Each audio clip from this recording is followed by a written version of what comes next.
is a fun day because, for a number of reasons. It's Friday. Yeah.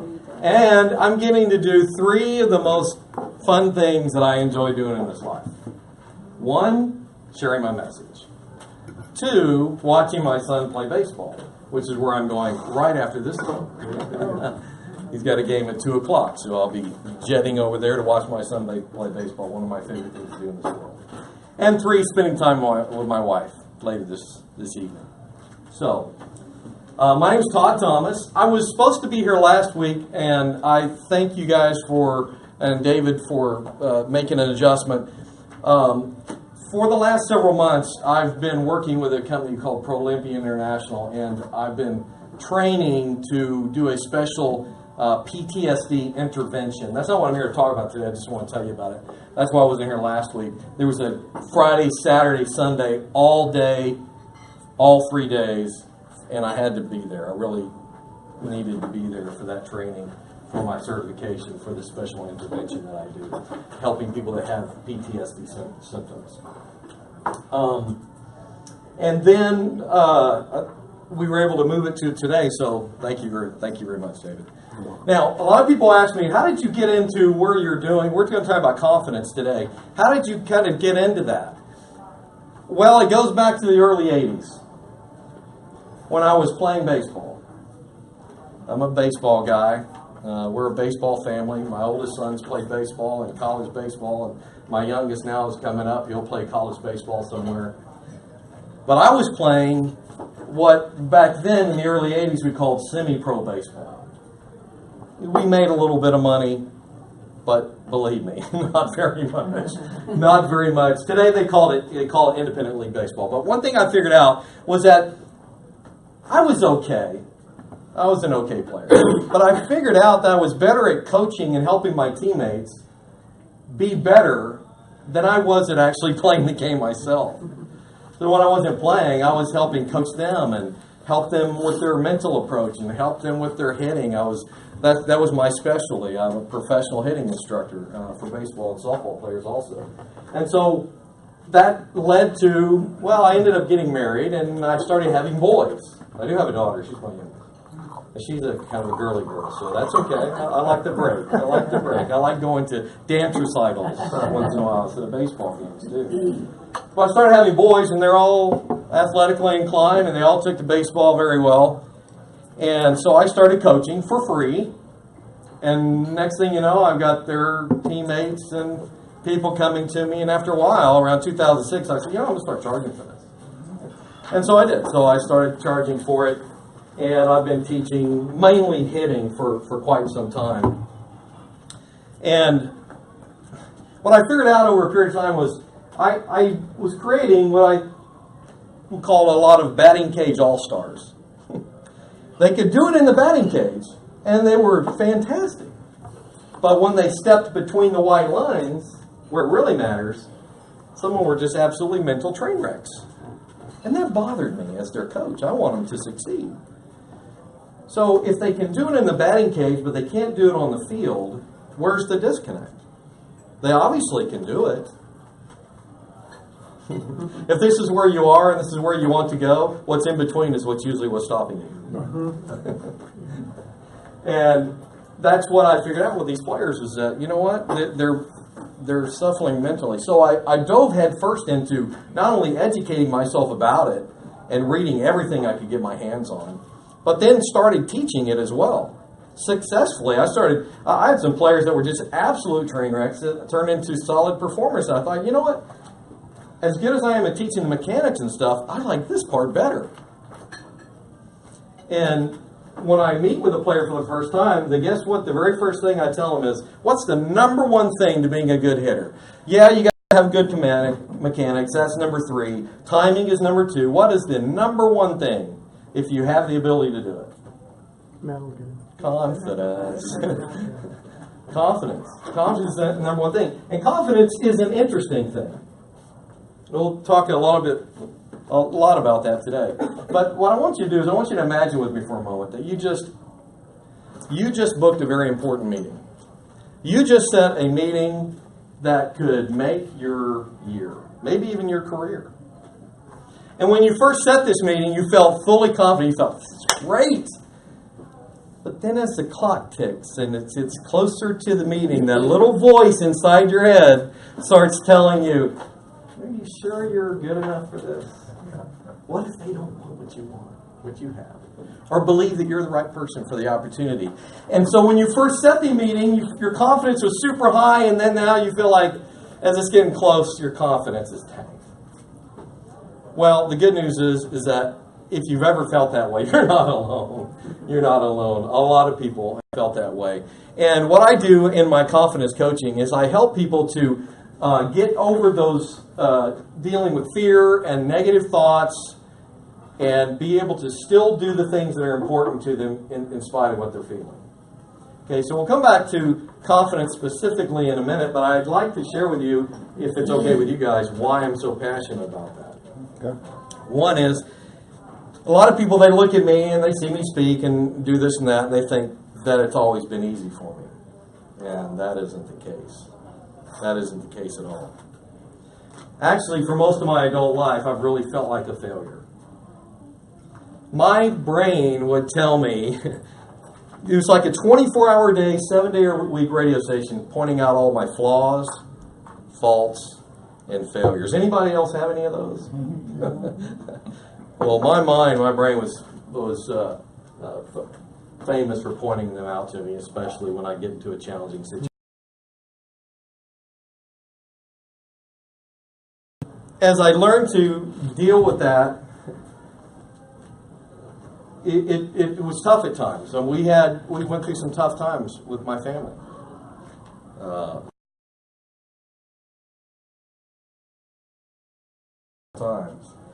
And many times I would look at myself in the mirror with disgust and say, what have you ever done?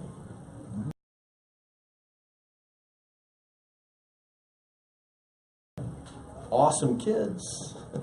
I had praise from the people, the players that I advertised, that people just come to me from word of mouth. So I had to be doing something right, but I didn't feel good about it for whatever reason.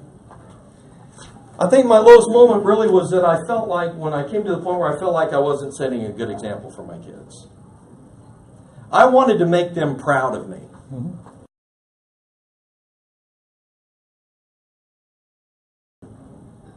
But I didn't think so. When it came to my confidence, I was concerned that I wanted to show my kids that their dad was capable of doing something that was significant. And, at times in our lives we get help where sometimes we least expect it. I was at a meeting and this young lady, I read this story that I wrote and it was a big hit, and this young lady came around to me during the break and she said,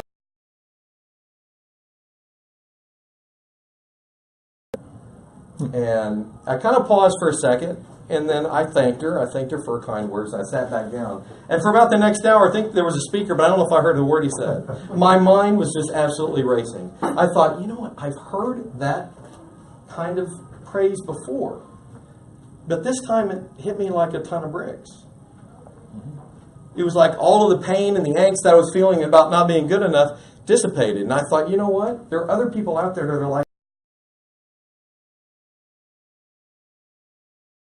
they don't think well of themselves in a lot of situations. Not all, but in the situations that are important to them.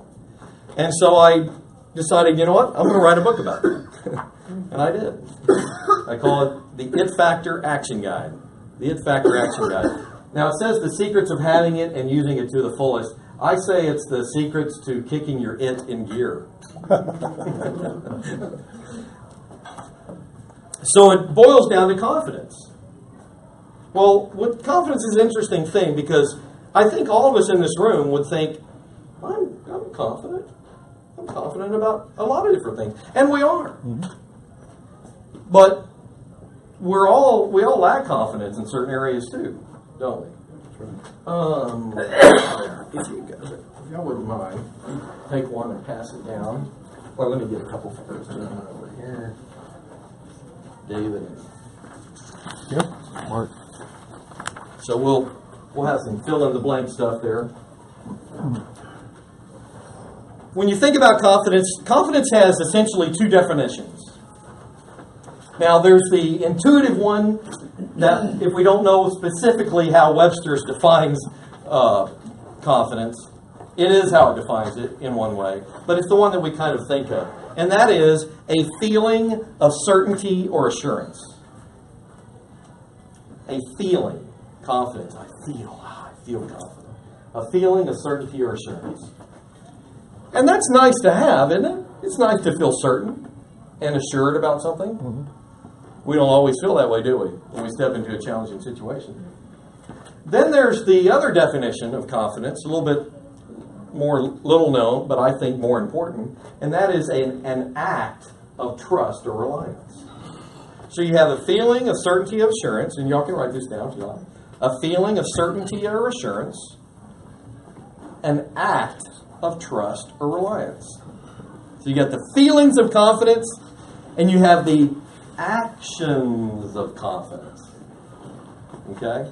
And we'll come back to that in a minute. So we're all confident about various things. I mean, I'm sure you're perfectly confident in your ability to use a knife and fork to eat a steak.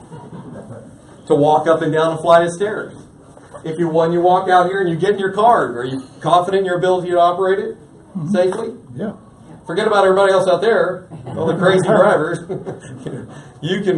So you're confident in those things. But there's areas of our lives that we're not so confident. I have zero confidence whatsoever in my ability to scuba dive down 150 feet.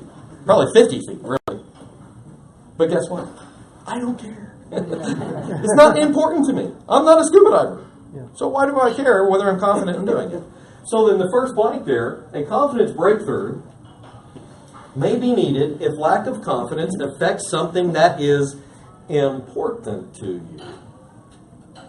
If lack of confidence affects something that's important to you, well then yeah, you might need a confidence breakthrough there.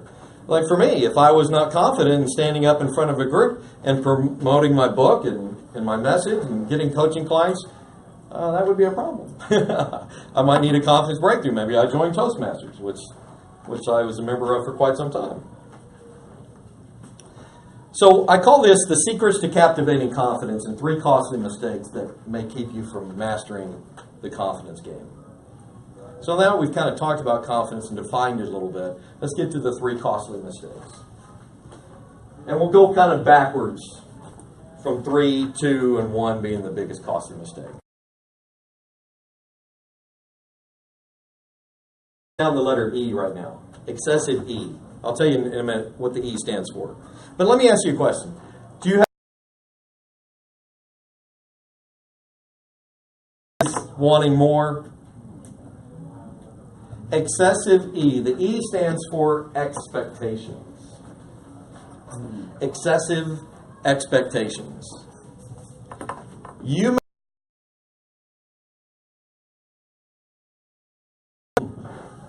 perfectionism. Anybody fight the tendency to have to feel like you got to be perfect at things? Mm-hmm. Here's the good news. I'm the bearer of good news today. The good news is our mind is naturally wired that way, to strive towards perfection. Now, we can't ever achieve that, can we?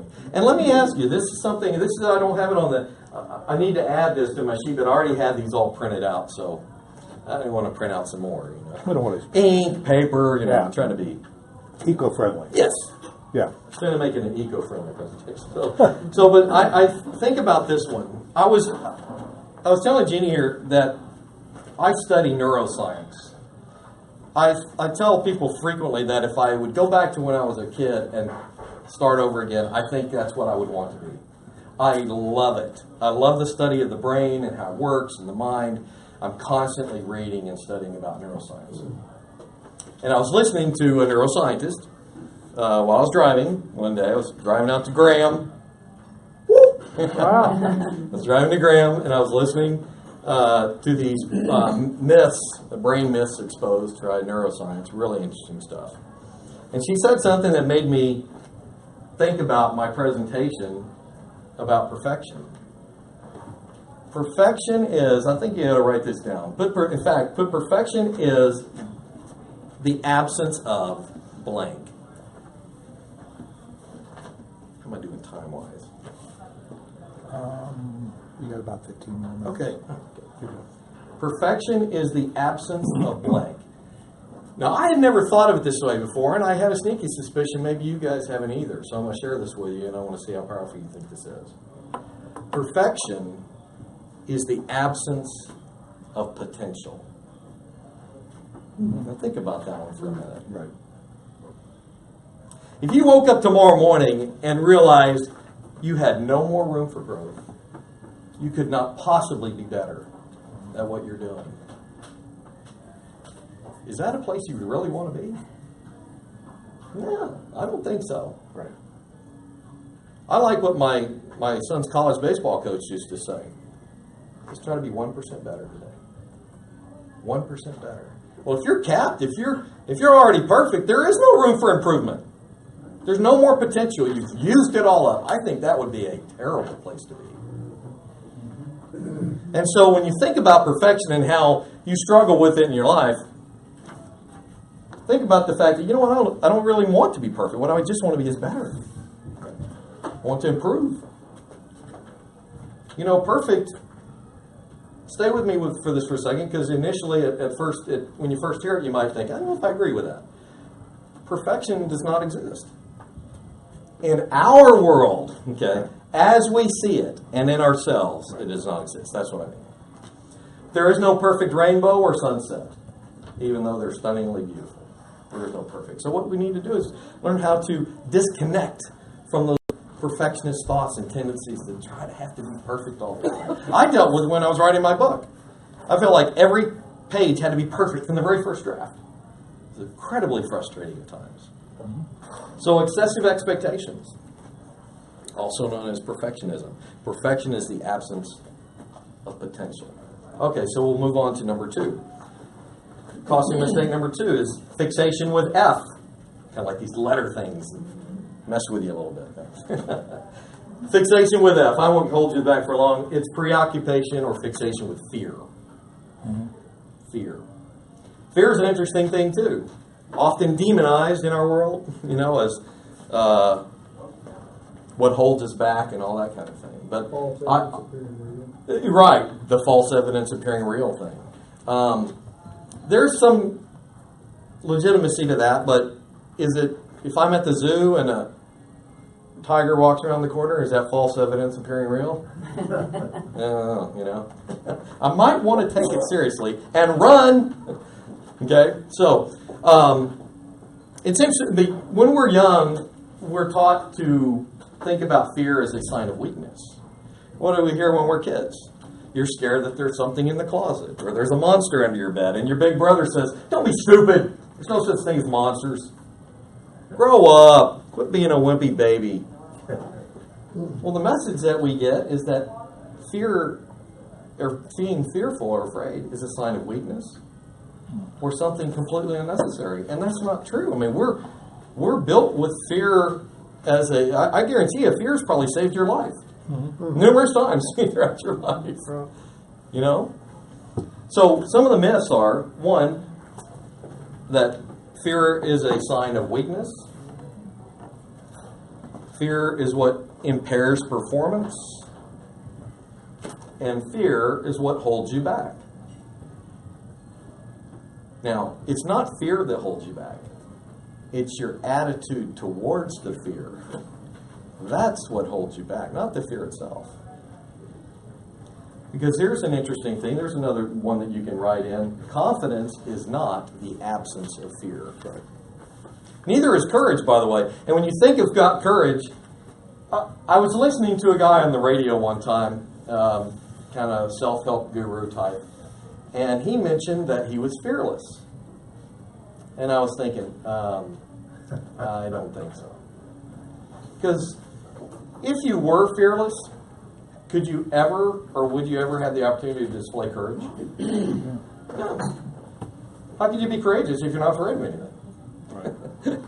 So courage is, and confidence is not the absence of fear. So what I say is confidence is not the absence of fear. It's a revolutionized relationship with it. See, top performers learn to accept their fear and channel it into their performance. And we get back to those two definitions of confidence. The feelings of confidence, nice if we feel that way. But how about the actions of confidence, an act of trust or reliance? Doing what's important to you in spite of what you're thinking or feeling. Now that's a powerful psychological skill. And what I tell my players is the actions of confidence come first, and the feelings of confidence come later. Now, it may be the other way around sometimes, but as in baseball and softball, I don't know how many baseball fans kind of follow or know how difficult it is to play that game and how fearful it is when you're stepping into the batter's box and there's the pitcher and it's 9 guys against you and all eyes are on you. How are you going to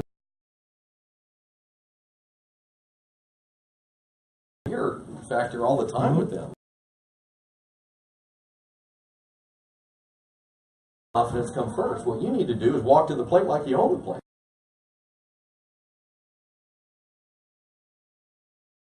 But if you don't show it, if you'll have the actions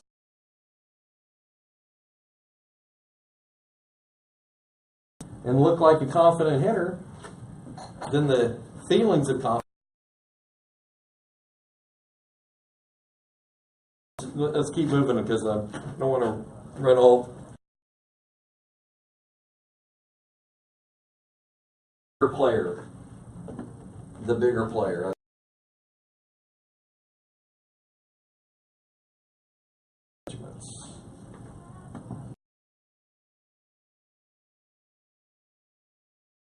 Thoughts that we have. I struggle big time with this. And remember, I used to,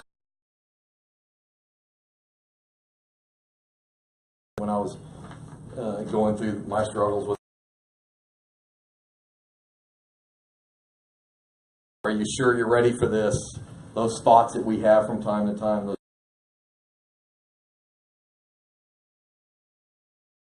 Necessarily want them. It's interesting too to think about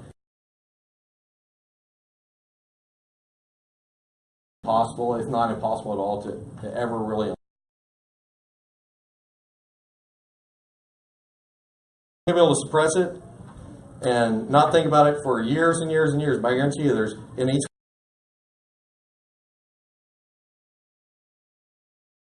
that you probably hadn't thought of in 30 years. Mary had a little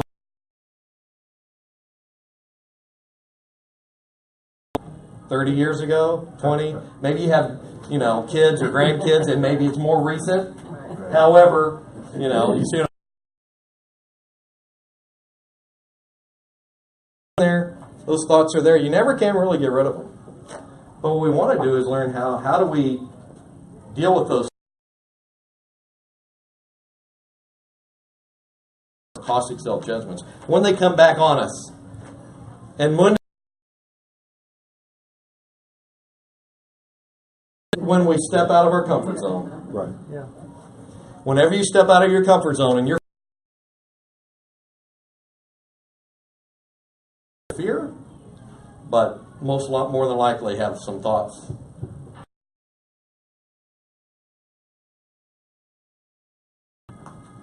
Okay? So, caustic self-judgments.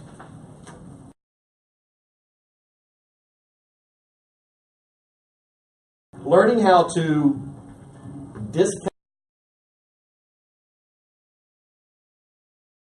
is a powerful psychological skill.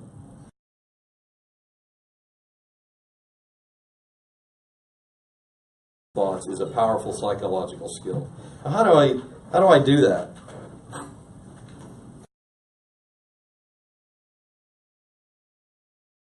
About what you think. And it's how, when those thoughts come back, you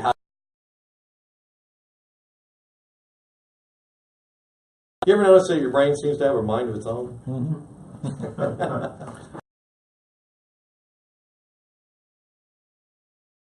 Where it delivers those things up to you when you least expect it or at least want them.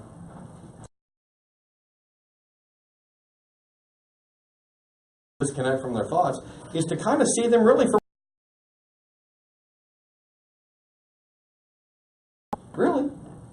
Think about this.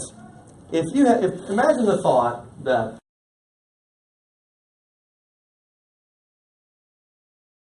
good at X, or I'm just no good at this.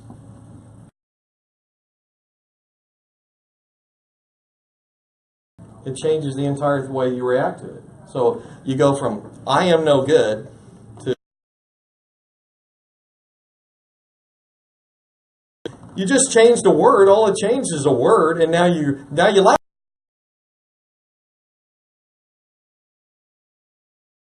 Pictures in your head. It's how are you buying into them? Are you letting them define who you are and how you behave?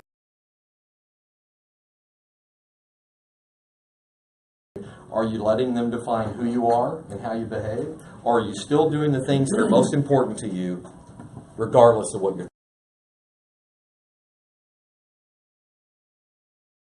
definition of true confidence? To be able to still take the actions of confidence, even though you make in the situation.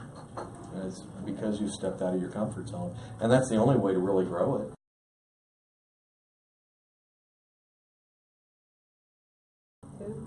Self-talk? Yes, self-talk is good, and I have some in my book about that.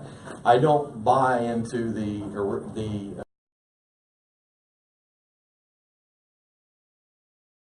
what happens is a lot of times, like I tell my kids, if you just go telling yourself, I'm a good hitter, your brain's going to be so, no, you're not. Remember yesterday you're 0 for 5? One of the most powerful things that we've been given in this life is the power to choose. It may be the most powerful thing that we have at our disposal. Our power.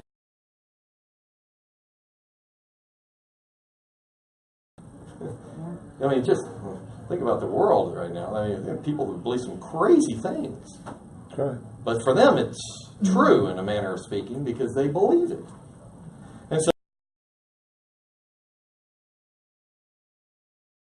And that is, I say, I choose to believe I'm a good hitter.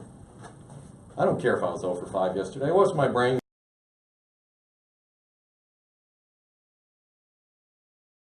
I choose to believe rather than just I am, because a lot of times it causes you to get in an argument with your brain over whether you really are good or not. So as we're kind of winding down, I know I'm getting close. I thought I'd go ahead and kind of wrap it up with that, but leave it open for some questions or comments. I don't really have just a comment. Yes, sir. A lot of people are afraid of being afraid, or I try to tell people, fear is your friend. Yes. It loves you, wants to keep you safe. That's Exactly. why you run away or you fight, because of fear. So don't think of fear as a negative. It's a positive thing. It's there for you. It loves you. So you should learn to love it. Right. Yeah, like I said earlier, I mean, there's no doubt that fear has saved our lives at some point. You know, I'm not getting close to the edge of that. And you know. You triggered several things. I was just listening to a blog today, and this guy was talking about capturing the thoughts of your mind. Pretty much what you're saying. And you know, when you have all these negative thoughts, you take it and you change it, or you say, no, I refuse that thought. I don't want to have that thought. It's not a welcoming thought. I want to replace it with something else. And my point is that it's in there. And you're not getting rid of it. Right. Here's a real quick story. There's an old Zen proverb. By the way, I don't want to go on go that way necessarily, just to say that that's biblical too, taking our thoughts captive. But there's an old Zen proverb where a novice monk was looking for the greatest Zen master in all the world, and he goes to his head monk in the monastery and says, "How can I find the greatest Zen master in all of the land?" And the head monk says to the novice, "Find the person that tells you that they've eliminated all negative thoughts, and you'll know that's not the person you're looking for." So they're in there. It's how you deal with them when they come on you. Right. Now, all of you guys are professionals and probably some of the best in your areas of expertise. And confidence in that area and those areas probably isn't a challenge for you. maybe there's another area, or maybe you know someone. That, you know what, man? So I'm thinking somebody needs to hear this. Or I would point them Todd's direction for at least a talk. I do confidence, what I call confidence breakthrough sessions. My website is todd-thomas.com. So don't forget the dash. Somebody else on toddthomas.com. Turns out it's a fairly common name. You know, some famous, I mean, if you put Todd Thomas in, some guy that's a designer or something comes up. But I think I do come up on the first page. So, yeah, todd-thomas.com. Any questions on what we talked about today? So how about as far as, you know, when you talk about because the negative self-talk and, you know, we're constantly programming our brain one way or another is, you know, not only saying I choose to believe this, Right. but I find that my brain's always fighting with itself. And so I kind of say that's an area that I'm really focusing on improving. Yes. And I'm improving all the time.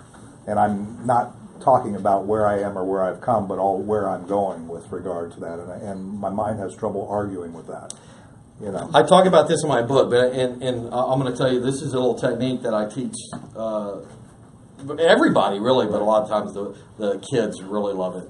In a way to separate themselves from themselves.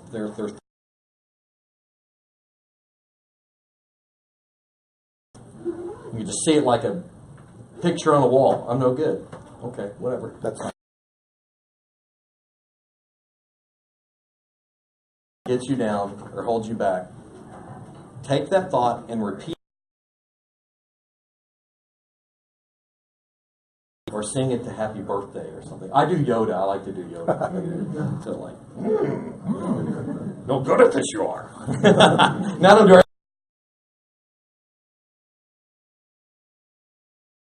And we should. And that's kind of the point. When you take that thought and you put it in some other context of a cartoon voice or singing it to the theme of happy birthday, you realize, oh, well.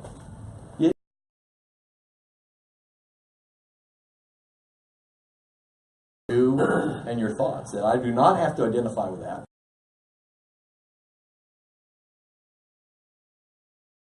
Sounds to me that's how you disassociate. Mm-hmm.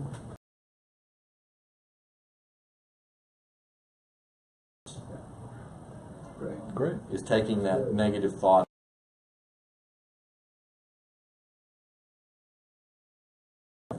You said something that the action phrase that I've heard it a lot of times. Act as if.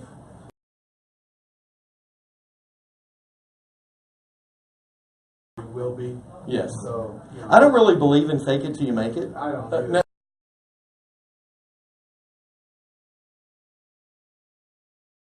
it's but just act as if. act it as you become it. Yeah.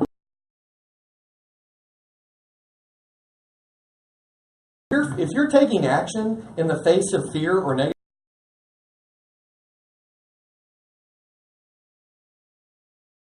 action steps, and that's no fake. Yeah. Great. How much is your book? It's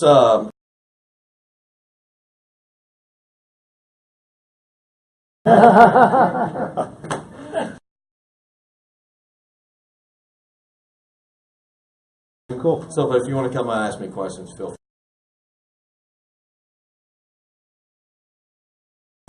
Yeah, it's fake it till you make it. You know, the funny thing is, even by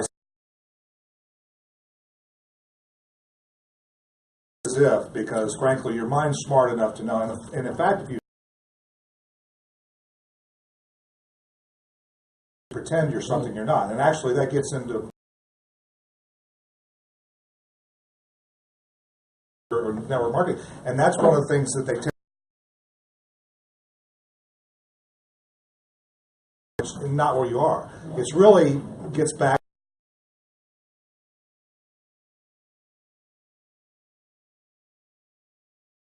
And then focus on that. That's where your focus. Have perfection, as Todd said, and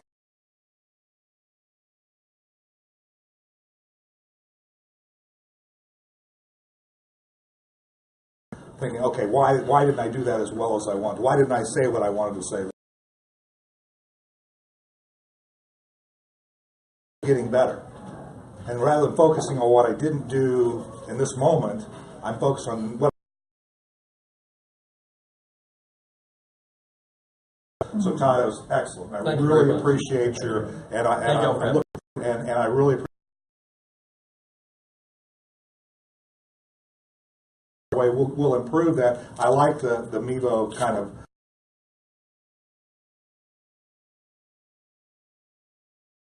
We got a few minutes, so we'll do some. You said. Yeah, thank you for. Thank you, Todd. Yes, sir. There is a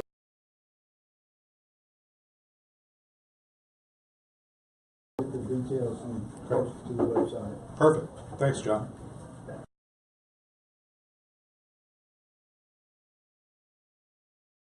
Cindy, did you have anything?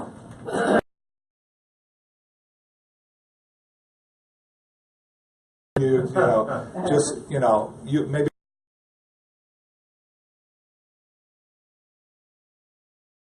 Yeah, there you go. Keith?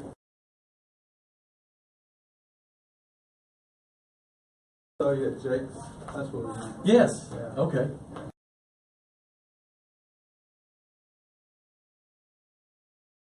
Oh, I should watch that again. Remember that movie? All those different things. Abagnale?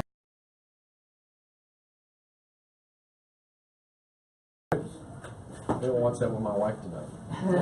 There you go. It's on her show. Thank you for.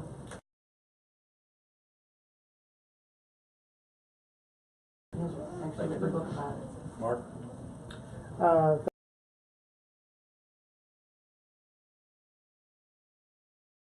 Website after we had our little mixer on Wednesday.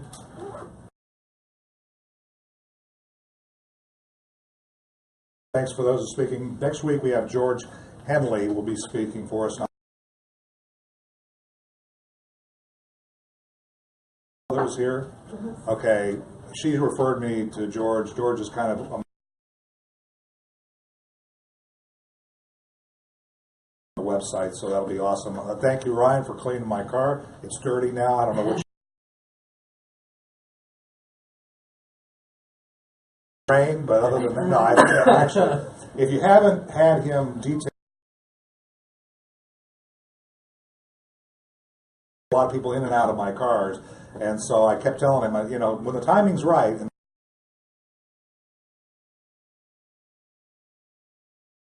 that I'm working a project until the end of June with, and did it right in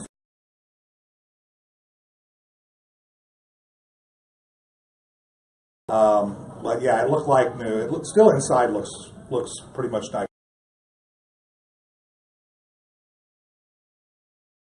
Thanks for the legal shield. I got my will updated. That's awesome. Is actually going, and actually we're looking at potentially doing that for some other people. And anyway, Mark, always thanks for your leadership and your efforts on the.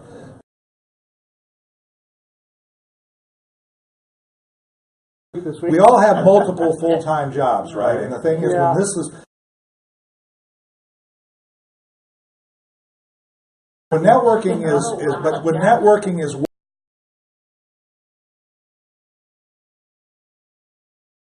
Nobody should beat themselves up or whatever if you can't make the meeting. Part of why we do the training, we do it.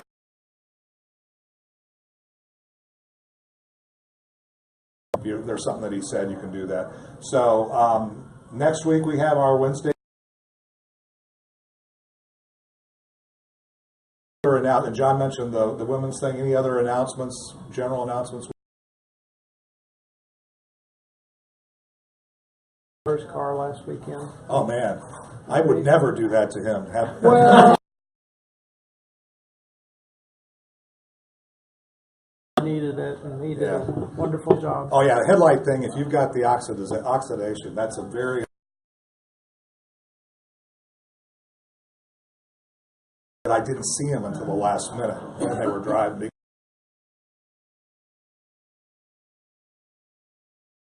Headlights, and I can't even imagine they could see. Yeah, right. Not to spend them, I was at the stoplight, and I looked over to this guy's car, and I could see the oxidized headlights, and the only reason my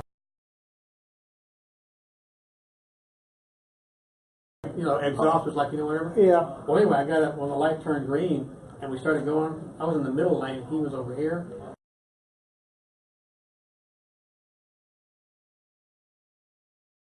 Lane with the shopping cart. Oh, wow. And all I stood and I looked to the right hand lane, and all of a sudden I heard this tire screech, and I was waiting to hear the body. Because he couldn't see. He really didn't. Yeah, but the other thing is, and I know you said that before. The other thing is you can't see them. I mean, mine are okay, but you can't see people that have it. So you don't. And I appreciate everybody that's been here, and this is a good group for Friday. And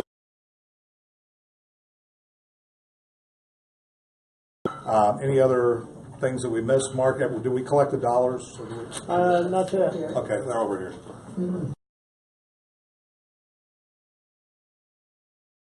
Great, you guys have a great week. And again, Todd, let me thank you again for giving. Someone asked me like the most silly question. They're like, so what was your one takeaway? It was like, well, I had this life-changing event, and you want me to boil it down to a bullet point, like I'm, writing a Facebook tweet? But that question turned out to be very evocative.